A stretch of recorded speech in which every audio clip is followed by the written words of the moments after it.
electric. It's flipping everywhere these days. It's in our motorbikes. It's in our bicycles. It's especially in our cars. Which is why we created the TopGear.com Electric Awards, now in its third year, to help you navigate through the minefield of information and just keep things simple by telling you what the greatest EVs in the world are. Because while our electric future is inevitable, there's still plenty to look forward to.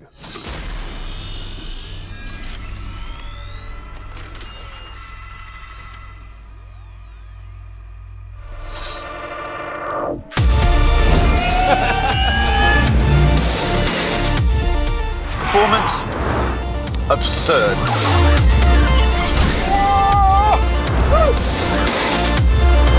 Go on, we'll keep our foot in. See where I'm going with this.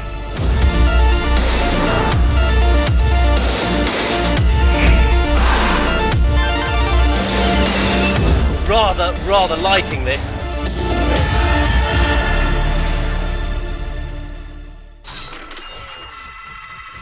And we begin with something practical, affordable, and sensibly powered.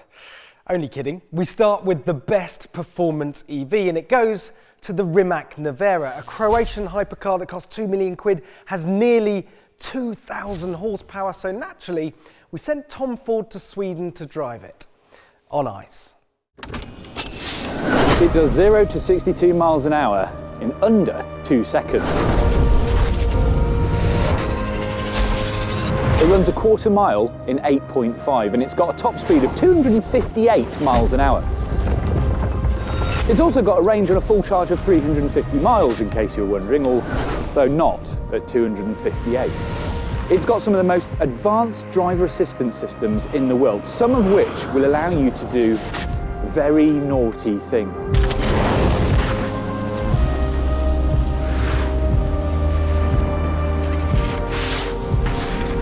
And we're here above the Arctic Circle, where grip is at a premium. Nearly 2,000 horsepower on ice with no studs. Oh yes.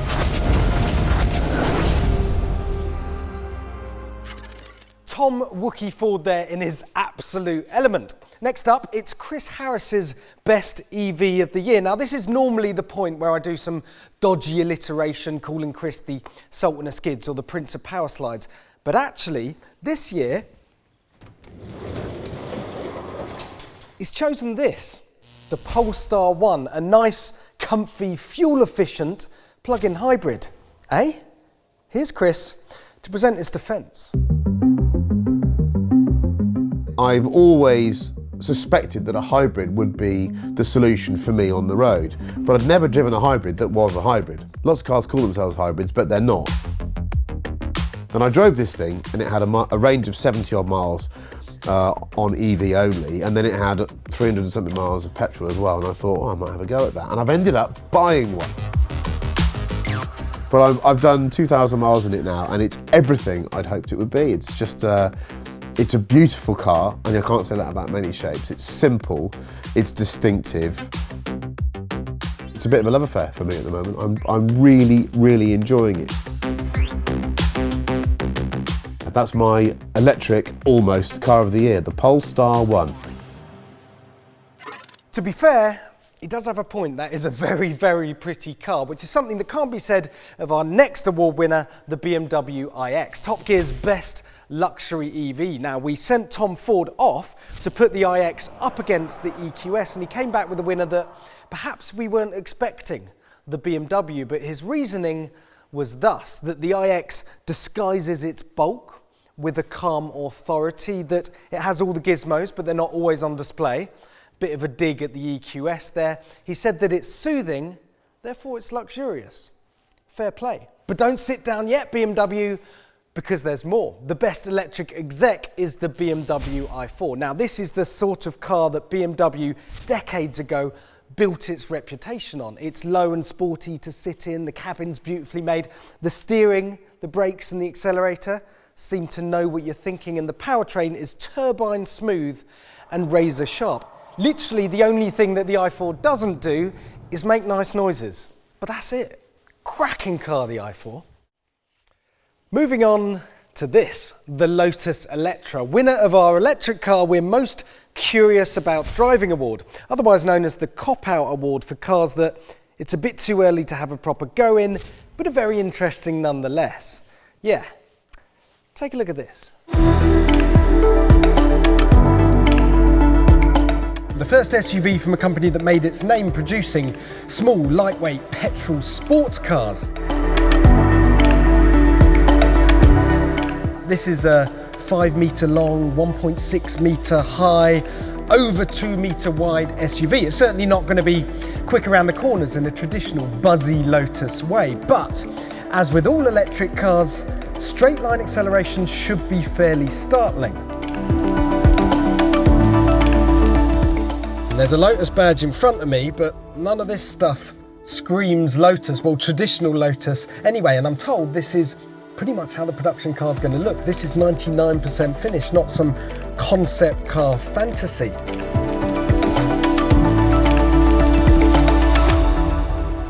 It's all very clever, isn't it? But is it very Lotus? Say what you want about this being the complete opposite of Colin Chapman's simplify then add lightness philosophy, but a pure electric Lotus SUV, 2.2 tonnes, dripping in technology, it's one hell of a story. And look, it's got LiDAR that deploys out of the bodywork. It's got a front grille that opens up electrically like a flower petal. Love it, disagree strongly with it. I tell you what, you can't take your eyes off it, can you? Moving on to something a little bit different, our first ever Reader's Choice Award, and you voted in your thousands on topgear.com, and at one point we thought the MG5 was going to win, but it didn't. The Porsche Taycan Sport Turismo came out on top, and to be honest, it was a bit of a mini landslide with almost twice as many votes as the second place car, the Polestar 2. But why wouldn't you vote for the Porsche? It runs on electrons, it looks like a Porsche, it goes like a Porsche, and now it's got a boot big enough for your bags and your dogs. Nice work, readers. Next up, electric family cars. You probably noticed they're absolutely everywhere at the moment, mostly crossover shaped. So when the Tesla Model Y eventually rocked up on UK shores, we decided to get together its 10 closest rivals for a reception party. So if you're in the market for a new family electric car, which one should you choose? I think we'll start with the Mustang.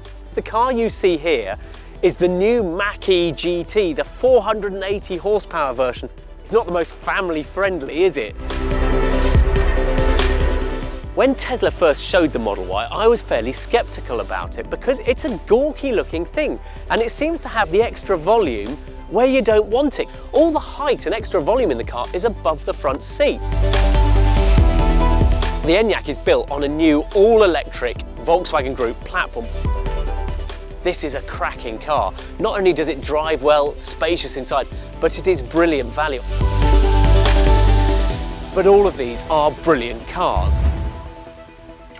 Quite a lot to unpack there, but the short story is this. There was so much talent in that group that we couldn't just pick one winner, so we picked three. So, for its all-round brilliance, for its ability to get a shift on 1 minute and then do the family wagon thing the next, the Ford Mustang Mach-E is our best electric crossover. And then because the supercharger network is still electric charging done better and it's such a practical car, the Tesla Model Y is our best hassle-free EV. And finally, because it's just such a complete all-round package, it'll wear its battle scars lightly and it'll cost the least to own and run, the Skoda Enyaq is our best value EV. Congratulations to Ford, Tesla and Skoda then. That was efficient, wasn't it? We're rattling through it, but we must move on to Paddy McGuinness and Freddie Flintoff's best electric cars of the year. And I'll give you a clue. This is one of them. But it's not what you're thinking, because this is a Defender EV conversion from the team at Electric Classic Cars. And under there is the powertrain from a Tesla Model S. So 450 horsepower, it will go 150 miles on a charge. It costs 125 grand. It will do 0 to 60 in 3.8 seconds, this thing, and Do 120 miles an hour flat out.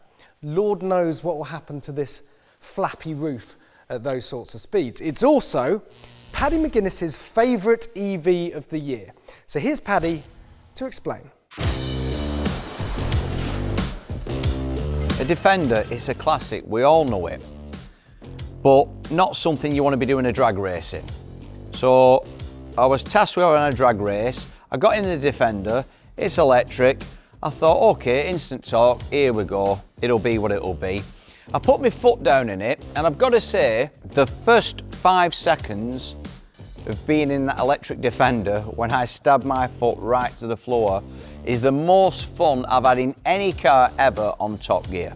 It literally, the front end came up, the back pinned itself down, and I was just hanging on for dear life. It really shocked me, and it put a massive smile on my face. I have to say, the idea of whipping some sports cars away from the lights in this thing is quite appealing.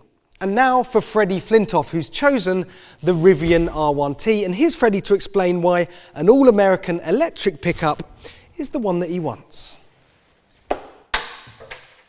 Yes! It's a pickup truck. I love a pickup truck. It's big. It's got over 800 horsepower. It goes 0 to 60, 3 seconds. It's got a battery range of 300 miles on the small battery, on the big one 400, and it looks the absolute nuts. But the one thing which sold me was, it's got a detachable speaker, detachable Bluetooth speaker.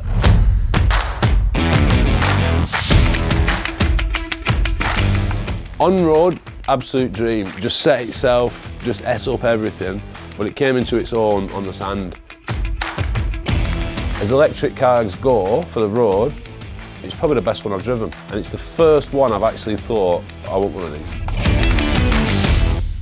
I'm with you, Fred. Haven't seen the car, haven't driven the car, but the want is strong. Now, from the highest of high tech to the retroiest of retro. That doesn't quite work, does it? No matter, because our best retro EV is this absolute beauty, the Hyundai Grandeur. Now, pretty much everything that Hyundai's design department touches at the moment turns to gold, so it obviously fancied a bit of a challenge by dragging the Grandeur, a faux luxe four-door, from the least glamorous corner of its back catalogue and turning it into the coolest one-off concept that we've seen all year. From the dot matrix rear lights to the digitised velour interior, this is the retro remake that we didn't see coming, but we couldn't be happier it's here. Hyundai, build it immediately. Thank you. And now it's time for some good noises, which is not something you normally associate with electric cars, is it? Ever, except when you bend the rules entirely, because our winner is a Ferrari that can run for 15 miles on electric only, but it also has a teeny tiny V6 engine as well. Well, it's a different way to experience a Ferrari, that's for sure. And you know what? I'm really enjoying it. It's stealthy, I'm blending in, not causing a fuss. But I know what you're thinking. It's a red Ferrari. It should be stampeding around like a rampant stallion. Relax, it can absolutely do that. But isn't it nice not to have to do that? For there to be another way? For this car to give you options?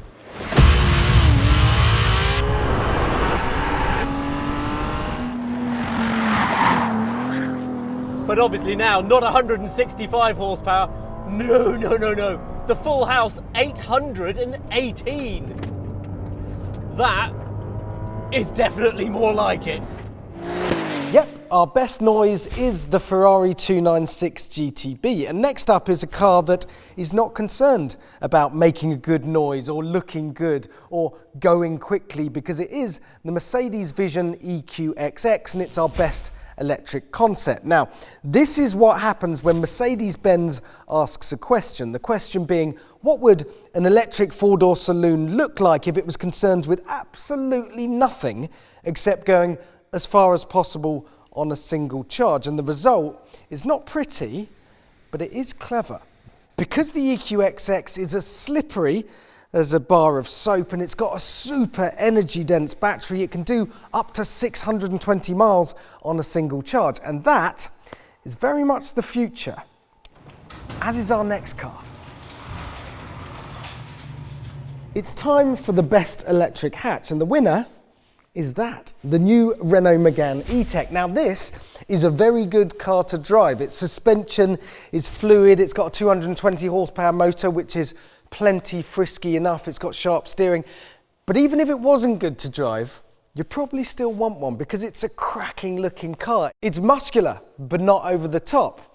Bit like me. And then there's the interior, which is a lovely piece of work. The quality, the layout, the functionality is now all better than the equivalent VW. High praise indeed. And now for something a little bit more niche. Now this is a car that won't carry your kids and your shopping quite as well as a Megane. It won't play Radio 4 as well as a Megane. But if you need to travel across the desert at extremely high speeds, way better than a Megane. Over to Ollie.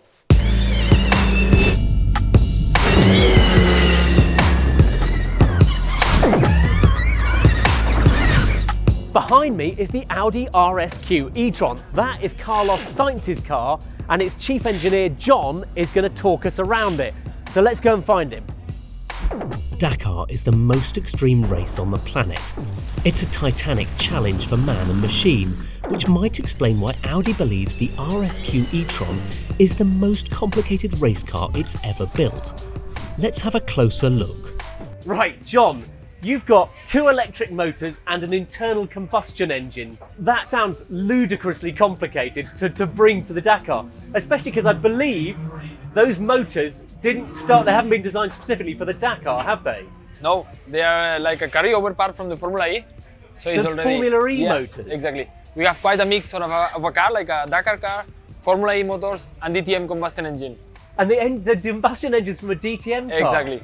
So that's a 2-litre turbo, yes. Is it? Yes. And then you use the internal combustion engine as a range extender to charge the battery? Exactly, yeah.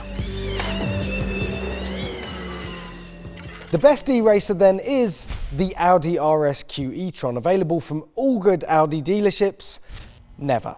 And now we must pull up a comfy chair, pour ourselves a cup of tea, put on our rose-tinted spectacles and set our brain to reminisce, because it's time for the first ever Lifetime Achievement Award. Now this is an electric car that landed like a spaceship back in 2013, a futuristic slice of aluminium and carbon fibre, and it still looks radical today, 9 years later. But BMW is eventually giving it the axe to make way for more normal looking electric BMWs. But why? It's still more spacious, more efficient, it weighs 300 kilograms less than the much newer Honda E. This is an absolute EV trailblazer. So give it up, ladies and gentlemen, for the BMW i3. And now it's time for the grand finale, the big one, the greatest electric car in the world that's been launched in the last 12 months and we've had a chance to have a proper drive in. Although that's a bit of a mouthful. So we just call it the TopGear.com Electric Car of the Year. Now, at this point, I would love to build a bit of tension up, but you've probably noticed the massive green and white fun bus that's parked behind me, because yes, the Electric Car of the Year is the VW ID.Buzz. Now, we are deliriously happy that VW has finally had the courage to reinvent the Type 2 as an EV. In this case, an electric MPV, but there's also going to be a van version and eventually a camper van version too. And I mean, just look at it. It's an absolute beacon of joy. And in the wise words of Ollie Marriage, those who pretend to have an active lifestyle drive an SUV, and those who actually do drive a VW van. So here's what happened when we sent Ollie Marriage down to Newquay in Cornwall to drive the Buzz, but also to meet the traditional VW camper community. Welcome to Top Gear's Electric Car of the Year, and yes, it's a van. But not just any van. This is the Volkswagen ID.Buzz. You can keep your Ferrari 296 or your Lotus Emira. This is probably the most significant car of 2022. Why? Because it has the ability to change our perceptions of what a family car can be.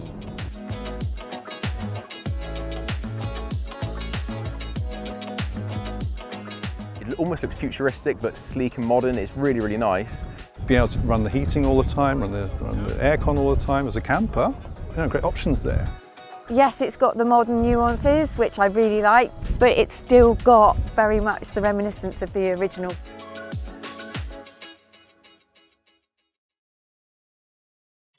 So that's it for the 2022 TopGear.com Electric Awards, and congratulations to all our winners. Extra congratulations to VW and the ID.Buzz, and don't forget you'll be able to watch feature-length review videos of the ID.Buzz, the Lotus Eletre, the Audi Dakar car, the Rimac Nevera on ice, and our massive 11-car electric crossover test on Top Gear's YouTube channel over the next few weeks. You can head to topgear.com and all our social media channels for loads more information on all the winners. You can make sure you buy a copy of the magazine, the Electric Awards Special, and what else? Yeah, like this video, subscribe to the YouTube channel. That's probably enough homework, isn't it? So go on then, Scarpa, see you later.